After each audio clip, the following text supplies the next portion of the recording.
ഹേ guys, അപ്പോൾ welcome back to another episode. കുറച്ച് ദിവസമായി വീഡിയോ ഇടാൻ ഗ്യാപ്പ് വന്നു. അപ്പോൾ എനിക്കത് എൻ്റെ കൺട്രോളിൽ നിന്നുള്ള മാറ്റർ ആയിരുന്നു. അപ്പോൾ കുറച്ച് പേഴ്സണൽ കാര്യം കൊണ്ട് എനിക്ക് തീരെ ഇടാൻ പറ്റിയില്ല ഒരു വീഡിയോ.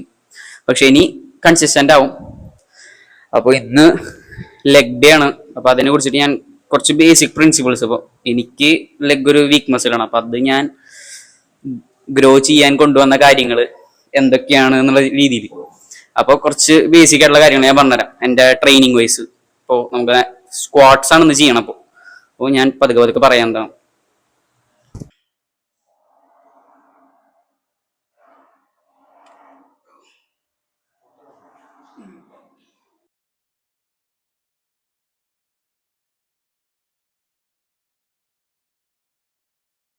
ഞാൻ അവസാനത്തെ 2 കൊല്ലമായിട്ട് ഇതുവരെ എപ്പോഴെങ്കിലും സ്ക്വാട്സിങ് കൺസിസ്റ്റൻ്റ് ആയിട്ടില്ല. അതായത് ഫ്രീ വെയിറ്റ് ആയാലും സ്മിത്തിലായാലും ഞാൻ ഫ്രീ വെയിറ്റിനെ കൂടുതൽ പ്രിഫർ ചെയ്യുന്നത് ഞാൻ സ്മിത്താണ്. കാരണം എനിക്ക് കുറച്ച് ലോവർ ബാക്ക് ഇഷ്യൂസ് ഉണ്ടായിരുന്നു. അപ്പോൾ എനിക്ക് അതുകൊണ്ട് സ്ക്വാട്സ് എൻ്റെ ഒരു ചോയ്സിലായിരുന്നില്ല, ടോപ്പ് പ്രയോറിറ്റി ആയിരുന്നില്ല. പിന്നെ നിങ്ങൾക്ക് വരുമ്പോൾ നിങ്ങൾ സ്ക്വാട്സ് അടിച്ചാൽ മാത്രമേ നിങ്ങൾക്ക് ലെഗ് വരുള്ളൂ എന്ന് ചോദിച്ചു കഴിഞ്ഞാൽ അതൊരു sort of like good advice ആവില്ല. സ്ക്വാട്ട് വേരിയേഷൻ ഇപ്പോൾ നിങ്ങൾക്ക് ഹാക്ക് സ്ക്വാട്ട് ഉണ്ട്. അങ്ങനത്തെ ഏതെങ്കിലും ഒരു സ്ക്വാട്ട് വേരിയേഷനിൽ നിങ്ങൾ പ്രോഗ്രസ് ആയാലും നിങ്ങൾക്ക് ഈസി ആയിട്ട് നിങ്ങൾക്ക് മസിൽ ഗെയിൻ ചെയ്യാൻ പറ്റും. ചിലവർക്ക് ഒഫൻഡ് ആവും, കാരണം സ്ക്വാട്സ് എല്ലാവരുടെയും ടോപ്പ് ടിയർ എക്സസൈസസ് ആണ്. അപ്പോൾ അത് നിങ്ങൾക്ക് ഏത് സ്ക്വാട്ട് വേരിയേഷനും പതുക്കെ പ്രോഗ്രസ് ആയി കഴിഞ്ഞാൽ ലെഗ് എന്തായാലും ഗ്രോ ആവേണ്ടത് തന്നെയാണ്. അപ്പോൾ ഞാൻ ടോട്ടൽ വെയിറ്റ് 65 ഉള്ളൂ. അറിയാം, എനിക്ക് കുറച്ച് വെയിറ്റ് ആകുത്, ഭയങ്കര കുറച്ച് വെയിറ്റ് ആൾക്കാരെ കമ്പയർ ചെയ്ത് നോക്കുമ്പോൾ. കാരണം ഞാൻ പറഞ്ഞില്ലേ, തീരെ കൺസിസ്റ്റൻ്റ് ആയിട്ടില്ല ഈ മൂവ്മെൻറ്റിൽ.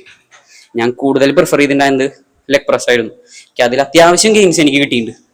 ഞാൻ സ്ക്വാട്സ് വീണ്ടും സ്റ്റാർട്ട് ചെയ്യാനുള്ള പ്ലാനാണ്. അപ്പോൾ ഒരു സെറ്റ് കഴിഞ്ഞ് ഞാൻ 2 ഹാർഡ് സെറ്റ്സ് അവിടെ കൊടുക്കണം, നെക്സ്റ്റ് സെറ്റും കാണിക്കാൻ.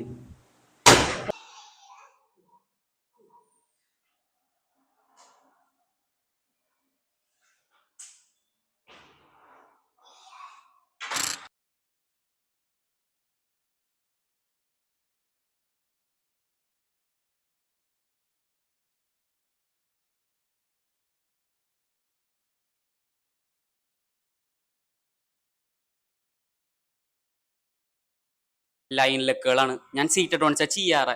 കാരണം പക്ഷെ എനിക്ക് പി ജിമ്മിൽ സീറ്റ് അഡ്വാൻസിൻ്റെ ചോയ്സ് ഇല്ല. അപ്പോൾ ഞാൻ ലൈൻ ലെക്കുകളാണ് ചെയ്യണേ.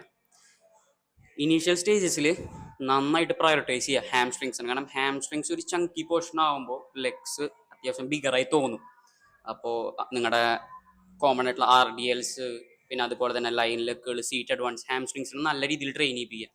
പിന്നെ നിങ്ങൾ കണ്ടിടാവും ലാസ്റ്റ് ഞാൻ കുറച്ച് പാർഷ്യൽസ് അടിച്ചു വിടുന്നുണ്ട്. പാർഷ്യൽസ് ഇൻക്ലൂഡ് ചെയ്യാൻ നോക്കുക.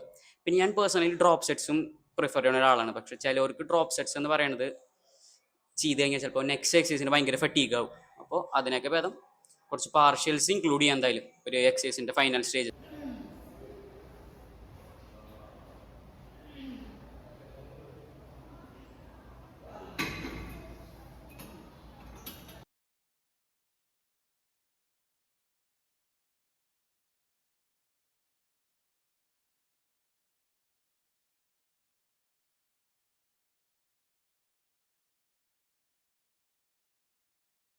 അപ്പോൾ third exercise stiff legged RDL.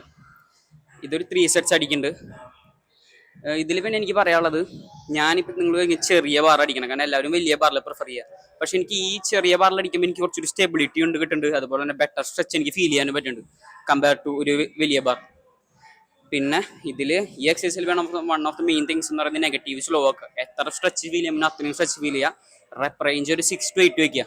Heavy വെയിറ്റിൽ push ചെയ്യുക. ലൈങ് അല്ലെങ്കിൽ സീറ്റഡ് ലെക്കുകളിലൊക്കെ കുറച്ച് റെപ്പ് പുഷ് ചെയ്താലും കുഴപ്പമില്ല. പക്ഷെ ഇതിൽ കുറച്ച് ഒരു ഹെവി ആയിട്ട് പോകേണ്ട ഒരു മൂവ്മെൻറ്റാണ്. അപ്പോൾ അത് ഒരു 3 സെറ്റ്സ് അടിക്കുന്നുണ്ട് നമ്മൾ.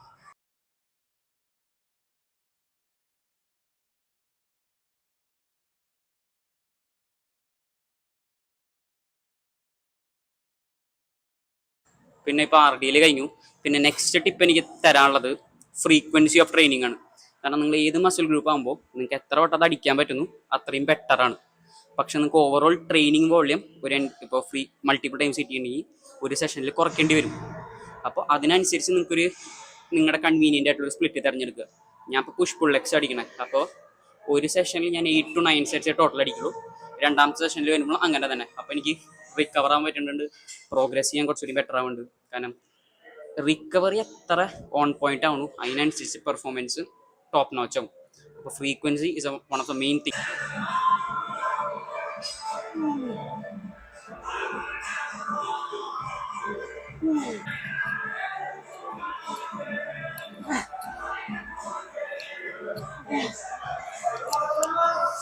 ലെഗ് സെഷൻ കഴിഞ്ഞു. അപ്പം ഞാൻ കുറച്ച് രീതിയിൽ സമ്മപ്പ് ചെയ്യാനാണെങ്കിൽ ഒരു ഈസി വേ പറഞ്ഞുതരാം. എത്ര എമൗണ്ട് ഓഫ് വെയിറ്റ് നിങ്ങൾക്ക് പ്രോഗ്രസ് ചെയ്യാൻ പറ്റണു, എത്ര റേഞ്ച് ഓഫ് മോഷനിലൂടെ നിങ്ങൾക്ക് അതിനെ കൊണ്ടുപോകാൻ പറ്റുള്ളൂ. രണ്ട് മെയിൻ ഫാക്ടേഴ്സ് ഗ്രോത്തിന്, പിന്നെ ഫ്രീക്വൻസി, എത്ര how many times you can hit that particular muscle group. ഈ മൂന്ന് കാര്യങ്ങൾ നിങ്ങൾ വളരെ കോൺസെൻട്രേറ്റ് ചെയ്ത് കഴിഞ്ഞാൽ അത്യാവശ്യം ഏതൊരു മസിൽ ഗ്രൂപ്പ് ആണെങ്കിലും ലാക്കിംഗ് ആണെങ്കിലും അതിനെ കൊണ്ടുവരാൻ പറ്റും. ഇതാണ് എന്നെ ഒരു രീതിയിൽ ഹെൽപ്പ് ചെയ്തിരിക്കണം. കാരണം ലെഗ്സ് എന്നെ കമ്പയർ ചെയ്ത് നോക്കുമ്പോൾ എനിക്ക് ഭയങ്കര വീക്കായിരുന്നു. ഇപ്പം ഞാൻ കുറച്ച് പ്രോഗ്രസ് ആയിട്ടുണ്ട്.